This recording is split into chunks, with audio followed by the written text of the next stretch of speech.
There is difference between pepper stew and tomato stew. Today I made this delicious pepper stew that is so interesting. Everybody enjoyed it.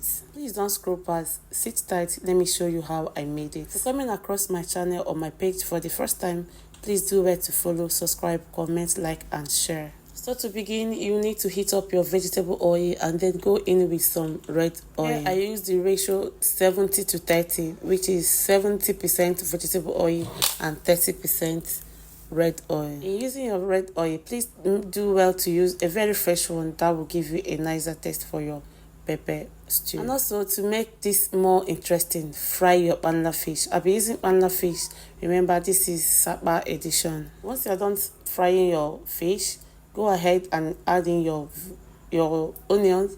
Saute the onions, and once that is done, go ahead and add your pepper mix. Here I use 70% of different types of pepper that will be listed in the description box. Please do well to check it out in the description box or the comment section. Do well to fry your iru first before adding your pepper mix. Okay, I forgot to add my iru first, but nevertheless, whichever one is fine. But because of the fragrance of iru in the food, I suggest you fry yours first. So because you really want this to be hot and spicy, you don't need to over fry it. Fry all of that for at least 5 minutes and then go in with the spices to be used to make this pepper stew. I use all of this just as you can see on the screen to make mine.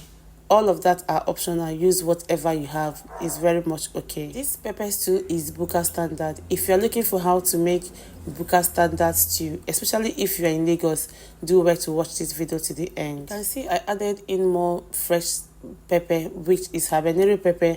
At this point, the habanero pepper will make this stew fragrant so well. And of course, in my kitchen at this point, it was nose blinding. Because I don't want this video to be too long, I cooked my protein off the camera. So do well to cook your protein and spice them very well. Use any protein of choice: fish, meat, shake, pomo, ejakeka, whatever you want to use is very much okay. Unlike your normal stew, you'll be adding little more crayfish or little crayfish towards the end of this.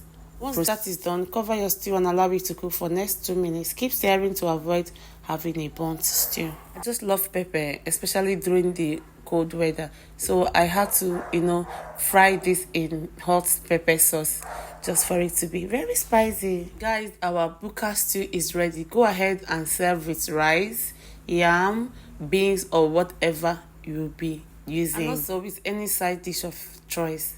Thank you for watching, and I hope to see you in my next one. Until then, take care of your body, because that's the only place you have to live in. Thank you. Bye.